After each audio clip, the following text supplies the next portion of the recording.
welcome to another episode of Alive and Aware Show. I am your host, Mary M. Muturi. Did you know that January is actually a month dedicated to cervical cancer awareness?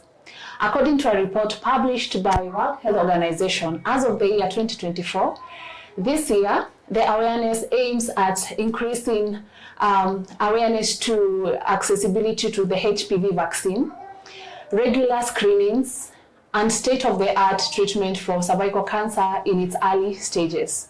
To help us understand what cervical cancer is all about, how is the treatment done, how is the screening done, is it painful, is it uncomfortable? To help us decipher this topic of cervical cancer, on set I have a doctor who I will give an opportunity to introduce herself. Karibu sana daktari. Thank you so much. Thank you so much. My name is Elizabeth Wauda Riga, a medical doctor, obstetrician gynecologist, consulting with Mamlaka Medical Center. Thank you so much, Mary, for having me today. Thank you for honoring our invite. Now, we are here to have a conversation on cervical cancer. Yes. Maybe we could start by explaining to our audience what is cervical cancer.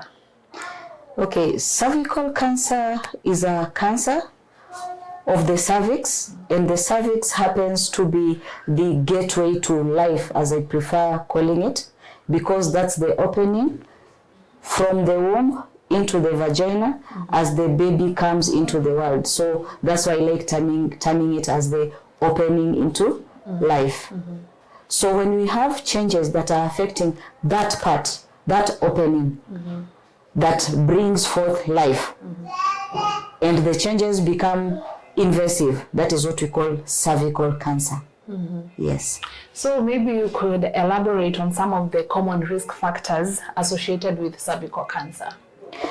So cervical cancer is a malignancy that is caused by an infection by a virus.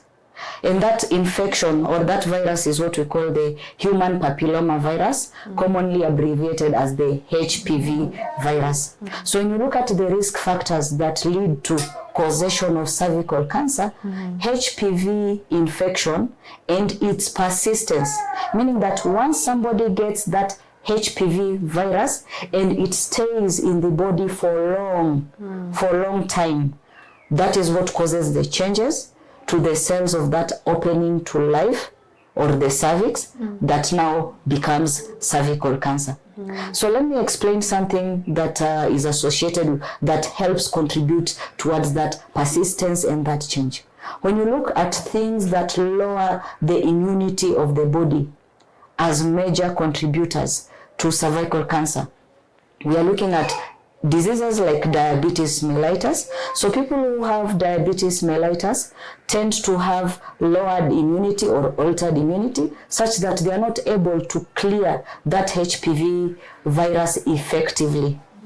If I may go back a bit, over 84% of women, once they start having sexual intercourse, at some point in their lifetime, they will acquire the HPV virus. But what about the men? Over 91% or around 91% of the men, once they start having sexual intercourse, they will at some point in their life acquire HPV virus. But does everybody develop cervical cancer? The answer is absolutely no.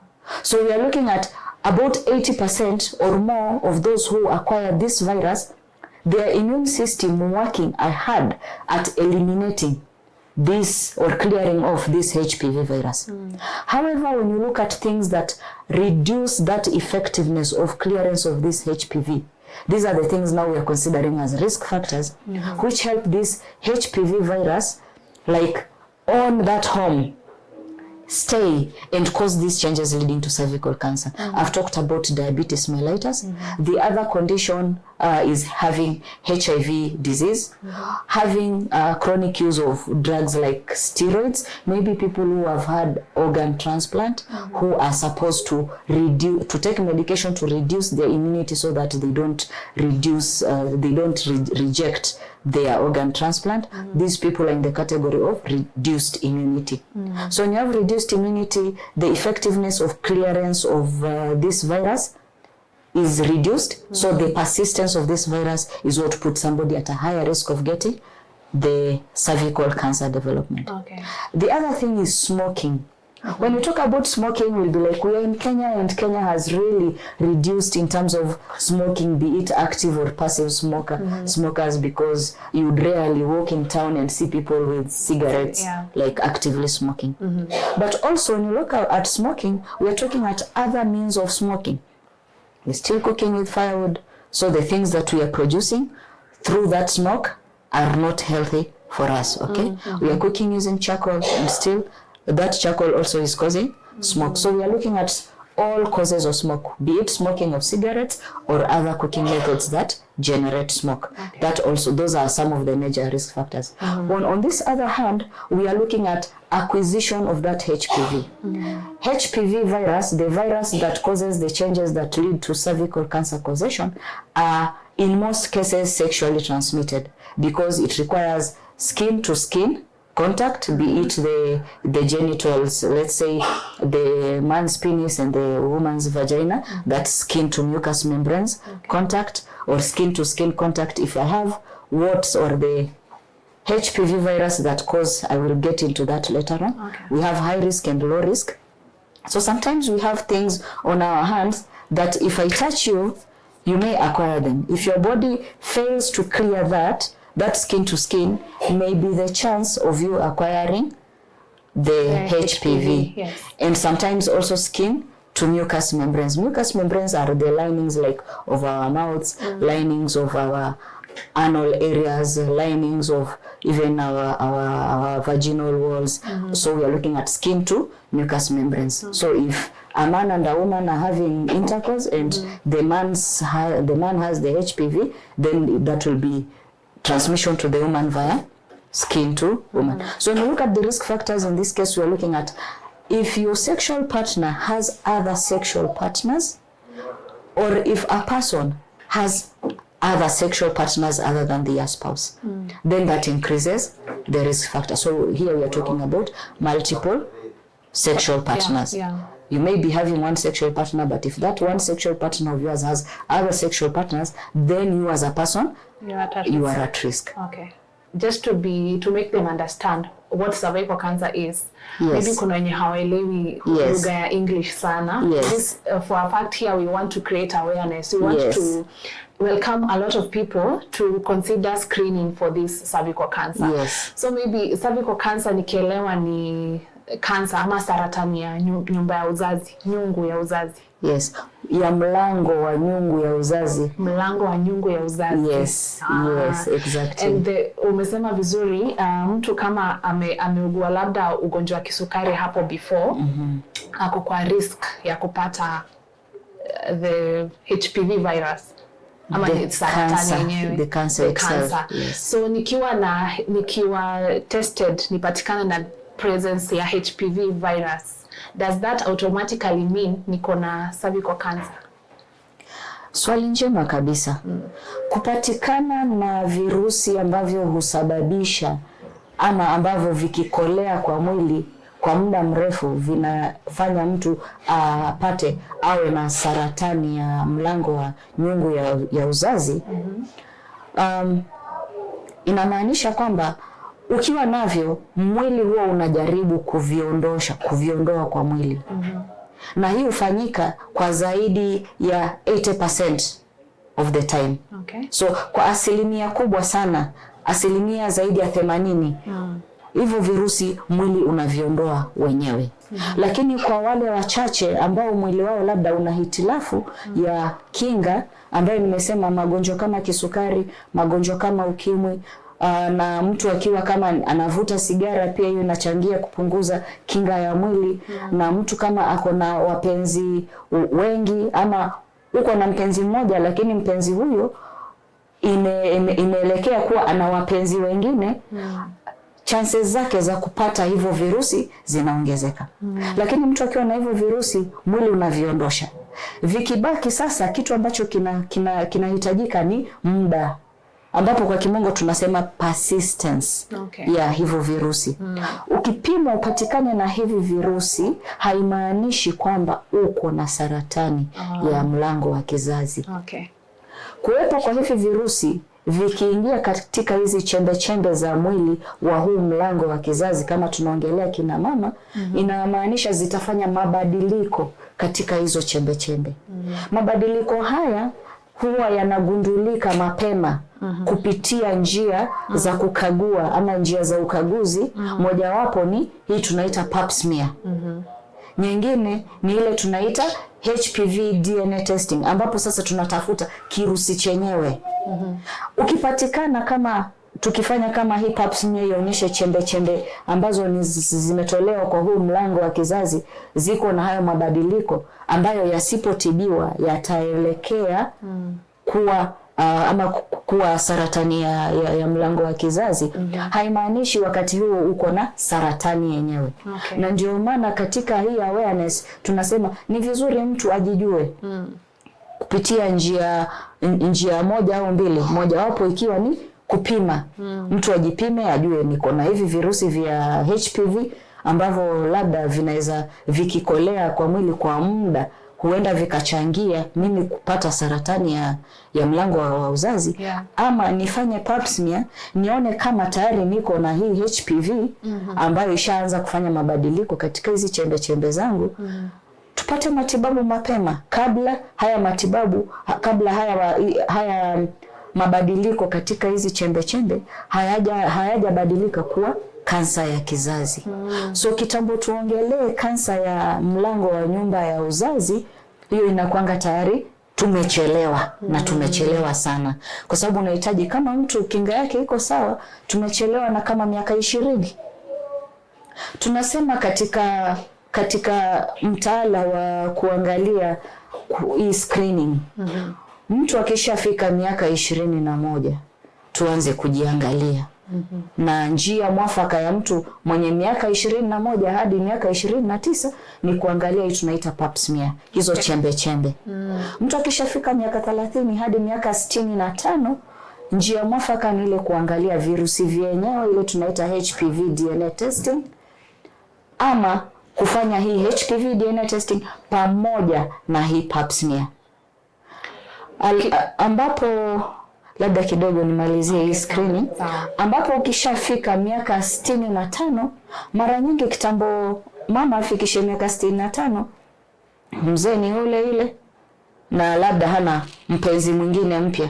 Ndio kina mama wanaruhusiwa kuolewa kama alishapata screening yake na miaka 10 iliyotangulia, kutoka miaka 55 kufikia miaka 65 alipimwa na wakati huu majibu yake yalikuwa yako sawa, hapo tunaweza achia screening miaka 65. Lakini endapo kama kwa miaka 10 iliyopita labda alipata kuoleka tena, so ako na mpenzi mpya maishani, ama vipimo vyake havikuwa sawa, hivyo screening yake itaenda zaidi ya miaka 65. Mkirudi nyuma kidogo, tutafanya hii screening mara ngapi ama baada ya muda gani? Tukifanya hii pap smear peke yake ambayo nimesema ndio mwafaka kwa mtu miaka 21 hadi miaka 29, hiyo tunafanya kila baada ya miaka 3. Miaka 3? Yes. Tukifanya hii HPV DNA testing peke yake au tufanya hii HPV DNA testing pamoja na hii pap smear, hapo basi hii screening tutaifanya kila baada ya miaka 5. Kwa sababu haya majibu ya HPV yatatuelezea kama tuko na hizi HPV virus ambazo tunaziita kategoria ya high risk, ambayo risk yake iko juu zaidi ya kufanya mabadiliko ambayo yataelekea kuwa saratani ya mlango wa kizazi au la. So hapo itakuwa baada ya kila miaka 5. Na labda kuna neno moja unashinda ukisema sana, labda unaweza kutuelezea nini maana ya pap smear? Sasa pap smear ni ile test ambayo tunafanya ama ule uchunguzi ambao tunafanya ili kuthibitisha endapo chembe za mlango wa nyumba ya uzazi yako ziko na mabadiliko au la. Labda naweza onyesha kidogo kuhusu hii pap test. Labda vifaa kwa ufupi tu, vile vifaa ambavyo vinahitajika.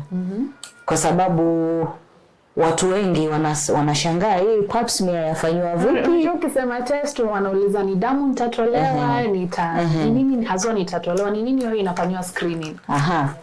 Sasa hii screening tunaangalia, tukifanya hii pap smear tunaangalia chembe chembe za mlango wa nyumba ya uzazi. Ambapo ili nione nyumba ya mlango wa uzazi lazima nitumie kifaa maalum ambacho chaitwa speculum ili kuweza kuangalia cervix. So speculum ni kifaa ambacho chaka kama hivi ambacho tunakieka kwa njia ya uzazi ama vagina kwa kimombo. Ndio nikifungua hivi itaniletea huo mdomo wa mlango wa uzazi hapa. Ili nikiwa pande hii nyingine kama daktari ambaye anafanya hii test ninaweza kuona kizazi kikiwa kama ni huu mkono wangu ambacho kiko pande ya ndani ya njia ya uzazi ya mwanamke. Nikiweka hii pap smear kwa uke wake ama kwa vagina yake, hii cervix yaja hivi mahali vidole vyangu viko. Okay? Sasa nikifanya hivi, nikichungulia na hapa nitaweza kuona huu mdomo wa nyumba ya uzazi. Sasa hapo ndo nachukua vifaa vyangu vya kuweza kufanyia hiyo screening, ambapo kuna brush, kifaa kama hichi. Kwa hivyo si uchungu, hii ni plastic, kuna nyingine ya chuma. So kitu ambacho utasikia labda ni baridi, kwa sababu kama pana baridi kile kifaa cha chuma kitakuwa temperature yake ni kidogo, ni chini kidogo. So utasikia huo baridi. Hii ya plastic nayo iko hivyo, nikishikilia kwa mkono kidogo inaweza pata joto kidogo, lakini kulingana na mazingira yalivyo, kama temperature ziko chini bado utasikia baridi. So hiyo discomfort yatokana sana na ile kujua kwa ufahamu wako kwamba kuna kifaa ambacho naekewa kwa uke. Hiyo ndio discomfort. Lakini hakuna kukatwa mahali. Na kitu ambacho utatumia ni brush. Yes. Nadhani sasa kuna hofu kubwa sana na watazamaji wetu ambao labda wamepata uoga, hiki kifaa kitaingia ndani ya mwili wangu. Hiyo nadhani ndio uoga mkubwa watu wako nao huko nje. Labda naweza rudia tukiangalia ile miaka ambayo tumesema hii screening ambayo yafaa kufanyika. Miaka 21 hadi 29, kisha kategoria ya pili miaka 30 hadi 49. Na tumesema risk factor kubwa ni ile kufanya mapenzi, si ndio? Ndio mtu aweze kupata hii virus. Ambapo inamaanisha kwamba kama mtu amefanya mapenzi tayari kuna uume ambao ushaingia kwa uke, ambapo ukishasimika size yake huwa ni about this or bigger. Ndio maana hiki kifaa huwa kiko hii size, ambapo hiki kifaa ni kidogo kulingana na size ya uume ambao umesimika. Yes. Okay. So ndio maana hapo inafaa kwamba wakati tunafanya hii screening inatarajiwa kwamba labda kwa sana ama niseme kuna ambao wanaanza kufanya mapenzi wakiwa wachanga sana. Kuna data ambayo ama kuna taarifa ambayo inasema kwamba, nitasema kwa bahati mbaya kwa sababu mimi kama mzazi singetarajia mtoto wangu wa miaka 9, 10, 11 awe tayari ni ana mpenzi na wanafanya mapenzi. Ndio, lakini dunia tulionayo kwa sasa mambo haya yanafanyika. Mimi kama daktari wa afya ya uzazi ya kina mama na kina baba, reproductive health male and females, twayaona mengi na tunajua sana kwamba age ama umri ambapo watu wanaanza mambo ya ngono imeenda chini na imeenda chini sana. So kitambo mtu afikie miaka 21, wengi, sijasema wote, lakini asilimia kubwa tayari washaanza kufanya mapenzi. Na ndio maana hii hofu ya speculum, kama mtu ni bikra na kama amekuwa recommended ama amehimizwa kufanya cervical cancer screening, ni vizuri amweleze mhudumu wake ili tuweze kujua, kwa sababu kama mtu ni bikra hajafanya mapenzi, then chance yake ya kuwa kwamba ameshapata hivi virusi vya HPV iko chini. Ambapo tukisema awareness na prevention, abstinence ama kutofanya mapenzi ni njia mwafaka kabisa ya kuzuia kupata hivi virusi HPV, kwa sababu kama umefanya ngono, chance za kupata hii HPV virus zinakuwa zaenda juu.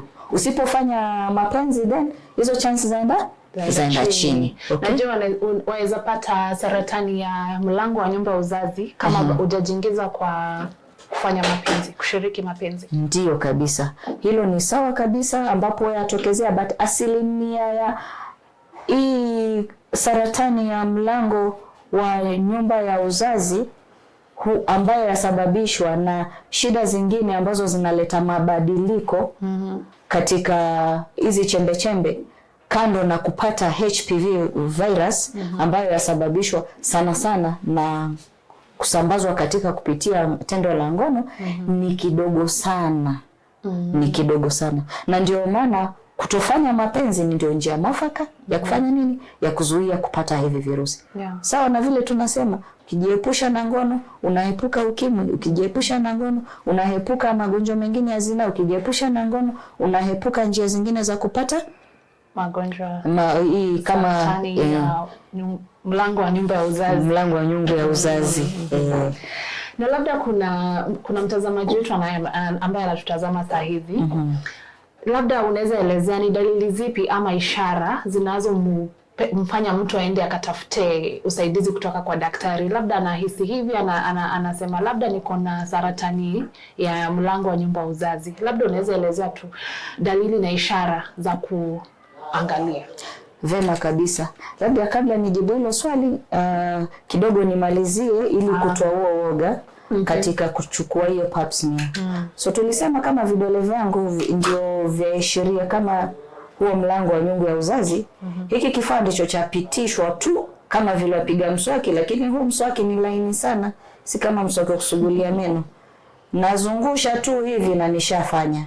Kisha naeka kwa slide ama kwa hii glasi hivi. Kisha kuna kitu tunaita fixation hii, fixative, ambayo naimwagilia kwa zile cells ambazo nimetoa, ambazo siwezi ziona kwa macho nikasema cells ndizo hizi. Hii lazima iende kwa lab, iangaliwe na mtaalam ambaye ni pathologist, ndiye aweke ripoti. Akishatumia hivyo vifaa vyake specially vya kuangalia, ndio angalizo chembe chembe.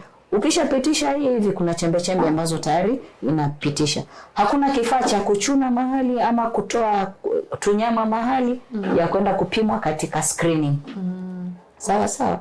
So hiyo ni unapitisha brush, wachukua hizo chembe chembe, waweka kwa glasi, zaenda kwa lab, mtaalamu yuangalia ndio tupate majibu. Matokeo baada ya siku ngapi ama nitapata hapo?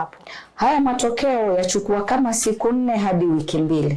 Kwa sababu vile nilivyotangulia kusema, nikishafanya hiyo procedure nikishafanya hiyo test, lazima hii glasi iende kwa mtaalamu ambaye ni pathologist ili aweze kusoma kile tulichochukua, angalizo chembe chembe, azikague ziko sawa vile zahitajika au ziko na mabadiliko gani. Kisha sasa akishaandika hiyo ripoti ndio sasa anitumie mimi niweze kumwelezea ambaye nimemfanyia hiyo test ndani ya siku 4 hadi wiki 2, tuweze kujua kama kila kitu kisawa au kama kila kitu si sawa, na kama kila kitu si sawa ndio sasa tuangalie tufanye nini baada ya hapo. Sawa sawa. Ukipata haya matokeo kama kila kitu umeambiwa ripoti si sawa, haimaanishi kwamba uko na kansa ama saratani ya uzazi. Hiyo inamaanisha tu kwamba kunayo mabadiliko katika chembe chembe za mlango wa nyungu ya uzazi ambayo yasiposhughulikiwa huenda sasa yakaleta ama yakawa saratani ya nyungu ya uzazi baada ya muda. Sawa sawa. So wakati mtu amekuwa kama kwa bahati mbaya hajafanya huu uchunguzi kwa muda, akakaa mpaka chembe chembe akapata hiyo HPV, ikakolea kwa muda mrefu ukapita, hajapata hii screening ili kujua kwamba labda kulikuwa na mabadiliko katika hizo chembe chembe, mpaka ikawa sasa ni kansa, imekuwa kansa. Tufanye vipi? Mtu akisha kuwa ama ataona vipi? Ama ni nini hasa ambacho kinaweza mpeleka kwa daktari? Kitu ya kwanza, mtu anaweza anza, watu huwa tofauti. Sio eti kitu ambacho nitataja cha kwanza ndicho cha kwanza kutokea. So kulingana na mtu mwenyewe. Wengine wanaanza kuumwa na mgongo. Wengine wanaanza kama dalili yao ya kwanza ile kutoka uchafu kwa njia ya uzazi ambao si wa kawaida. Katika mwanamke yote kwa uke wake kunao uchafu ambao ni uchafu wa kawaida. So ni vizuri kila mama ama kila msichana ajue dalili za uchafu wa kawaida na uchafu ambao si wa kawaida. Okay? Yeah. So kuna ule uchafu ambao si wa kawaida. Uchafu wote ukiwa ule uko na harufu, hiyo si kawaida. Okay? Uchafu wote ule ukiwa uko na rangi mbadala. Uchafu wa kawaida huwa uko kama rangi nyeupe ama ile tunaita off white kidogo, lakini bila harufu na uko laini. So uchafu ukibadilika ukiwa na harufu ama kukiwa na damu ama dalili za damu, damu fresh iwe red ama dalili za damu kama ile mtu kukaribia kumalizia hedhi, hiyo brown, hiyo huwa si kawaida. Ama kuvuja damu wakati kando na wakati wa kupata hedhi, unapata hapo katikati ile tunaita intermenstrual bleeding. Ushamaliza hedhi, baada ya siku kidogo unaona spotting, baada ya siku kidogo unaona kuvuja tena hivyo. Na haimaanishi kwamba kuvuja damu kote ni saratani ya uzazi. Ni vizuri muone mhudumu wako wa afya ya uzazi ama gynecologist ili aweze kukuangalia ili uweze kufahamu kweli kwamba hizi dalili ni za infection peke yake ama hizi dalili zatokana na saratani ya kizazi ama mdomo wa nyungu ya uzazi ama hizi dalili zinaweza kuwa pia zinatokana na saratani ya ndani ya nyungu ya uzazi peke yake, ndani kabisa, kwa sababu pia hiyo itatoka na dalili za damu na uchafu wenye harufu. Yes. So the conversation continues. Cervical cancer screening. We are taking a short break. We'll be right back.